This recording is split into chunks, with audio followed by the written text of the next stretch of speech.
Bonjour à tous, j'espère que vous allez bien. Bienvenue dans ce nouvel LNDJ en direct de Dubaï. Nous sommes le mardi 15 mars et on va faire un point comme tous les matins sur le DAX et sur le Dow Jones. Le DAX qui est toujours en tendance quand même baissière malgré un petit rebond, une petite tentative début mars. On a vu hier qu'elle a été complètement bloquée par la moyenne mobile 20 daily. Donc évidemment, on a un marché qui réagit toujours à l'actualité avec ce conflit en Ukraine évidemment et la Chine qui a été reconfinée en partie à cause du Covid. Cela dit, pour les amoureux du systématique, vous avez une épaule tête-épaule inversée absolument fabuleuse qui se met en place avec un pullback actuel sur la ligne de coup. Et dans 18 minutes, on validera les choses parce que le pullback tient, on n'est pas repassé en dessous.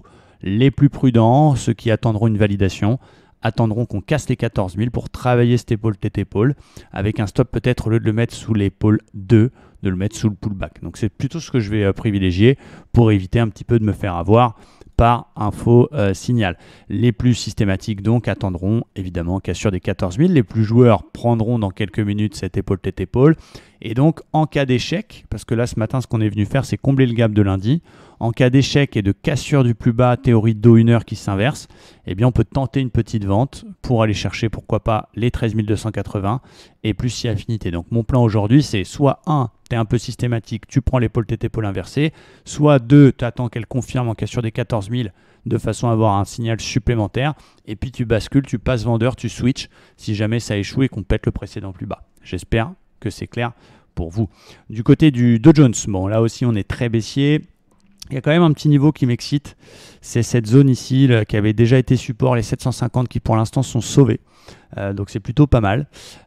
C'est le bordel hein, clairement au niveau du graphe. On est toujours baissier, on est toujours sous les moyennes mobiles et la 20 encore bloquée sur la session de vendredi. Mais voilà, il y a un fanion qu'il faudra surveiller vraiment avec intérêt et qui donnera un signal de vente avec un report de la hauteur si jamais on pète le fanion et qu'on casse le précédent plus bas, les 32 360. C'est ce que j'ai mis sous alerte personnellement.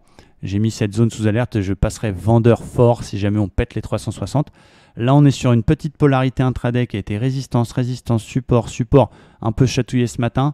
Et on a une petite divergence 15 minutes qui est en train de faire son job. On est en train gentiment d'attaquer la MM50. Ça reste lourd du cul, mais je me suis fait plaisir. Je suis rentré sur le pullback, sur le bruit, en visant les 50%. C'est du day trading. Je sais que c'est très dangereux. On est contre tendance, mais je suis systématique par rapport à ça.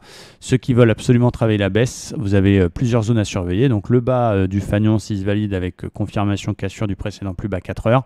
En cas de rebond et de fonctionnement de la divergence 15 minutes, eh bien on surveillera également la zone 33 080 qui peut être un bon point d'entrée pour éventuellement travailler cette tendance.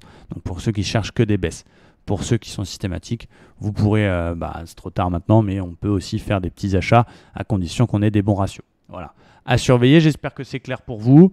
Pas d'autre chose à dire. Voilà. Merci à tous de regarder nos LNDJ. Je vous souhaite une très bonne journée et je vous dis à demain. Ciao!